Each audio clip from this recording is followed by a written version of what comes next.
मुझे खुशी इस बात की कि देश के बहुत सारे राजनीतिक दल जाति जनगणना के पक्ष में खुल करके सामने आएंगे और जाति जनगणना के बिना सामाजिक न्याय संभव नहीं है। सामाजिक न्याय के लिए और सबको बराबर लाने के लिए आरक्षण जरूरी है और जो बाबा साहब भीमराव अम्बेडकर जी ने संविधान में जो व्यवस्था की है उस व्यवस्था के तहत ही सब बराबर हो सकते हैं। इतनी ही महंगी है।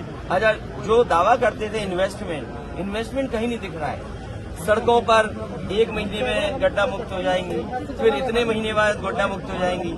आज तक इतनी बार समय बढ़ाने के बाद भी सड़कें गड्ढा मुक्त नहीं हुई हैं। सड़कों पर वैसे ही गड्ढे हैं और जो ग्रामीण अंचल में हमारे किसानों को जो लाभ मिल जाना चाहिए, गन्ने की रेट नहीं बढ़ाई इन्होंने, धान नहीं खरीदा, अभी तक कोई इंतजाम नहीं किया और जानवर से आज भी लोगों की, किसानों की जान जा रही है।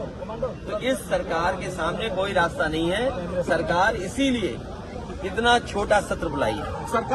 सबसे बड़ी बात यह है कि ये जो सत्र शुरू हो रहा है, सरकार विपक्ष का सामना नहीं करना चाहती है।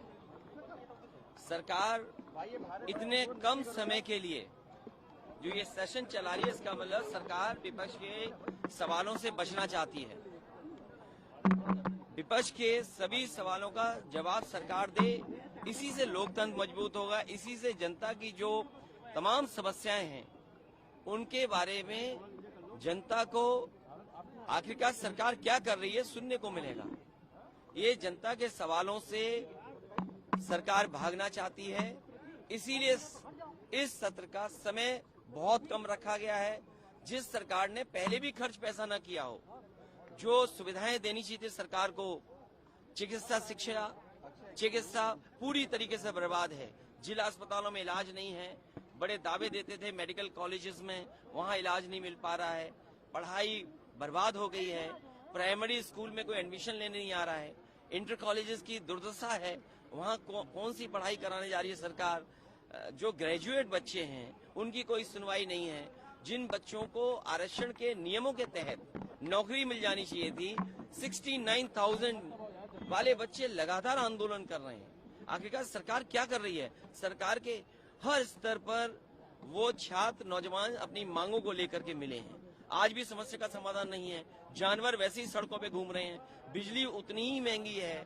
अगर जो दावा करते थे इन्वेस्टमेंट कहीं नहीं दिख रहा है। सड़कों पर 1 महीने में गड्ढा मुक्त हो जाएंगी, फिर इतने महीने बाद गड्ढा मुक्त हो जाएंगी। आज तक इतनी बार समय बढ़ाने के बाद भी सड़कें गड्ढा मुक्त नहीं हुई हैं। सड़कों पर वैसे ही गड्ढे हैं और जो ग्रामीण अंचल में हमारे किसानों को जो लाभ मिल जाना चाहिए, गन्ने की रेट नहीं बढ़ाई इन्होंने, धान नहीं खरीदा, अभी तक कोई इंतजाम नहीं किया और जानवर से आज भी लोगों की, किसानों की जान जा रही है।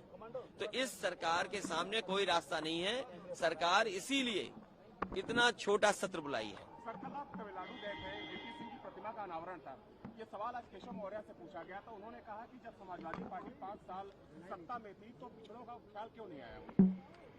मुझे खुशी इस बात की कि देश के बहुत सारे राजनीतिक दल जाति जनगणना के पक्ष में खुल करके सामने आए हैं और जाति जनगणना के बिना सामाजिक न्याय संभव नहीं है। सामाजिक न्याय के लिए और सबको बराबर लाने के लिए आरक्षण जरूरी है और जो बाबा साहब भीमराव अम्बेडकर जी ने संविधान में जो व्यवस्था की है उस व्यवस्था के तहत ही सब बराबर हो सकते हैं। समाजवादी पार्टी के तमाम विधायक काले वस्त्र में नजर आए, ये इसका क्या संदेश है? ये सरकार का विरोध है और नई नियमावली का भी विरोध इसलिए होना चाहिए क्योंकि लोकतंत्र को कमजोर करना चाहते हैं। नियम तो इसलिए बने कि जिससे लोकतंत्र मजबूत हो। आखिरकार जनता ने हमें चुन करके भेजा है। हमारी जिम्मेदारी बनती है जनता के सवालों को उठाने का। ये सरकार नहीं चाहती है कि हम जनता के सवालों को उनके सामने खड़ा करें, उन्हें उठाएं या तख्ती पर लिख करके ले जाएं। ये किस लोकतंत्र में है कि आप जनता के सवाल नहीं उठा सकते हैं? ये जनता के सवाल न उठें, विपक्ष मुखर होकर न बोले, इसीलिए नियम और पाबंदियां ला रही हैं। इससे लोकतंत्र कमजोर होगा, लोकतंत्र मजबूत नहीं होगा। जो परंपराएं रही हैं, जो लोकतंत्र में मर्यादा है, उसके तहत रहकर के हम लोग अपने सवाल उठाएंगे। तो जाति जनगणना प्रमुख मुद्दा रहेगा इस सत्र में? वो लगातार रहेगा, केवल इस सदन में नहीं, दिल्ली का 24 का चुनाव होने जा रहा है, तब भी ये मुद्दा रहेगा। बहुत धन्यवाद आपका।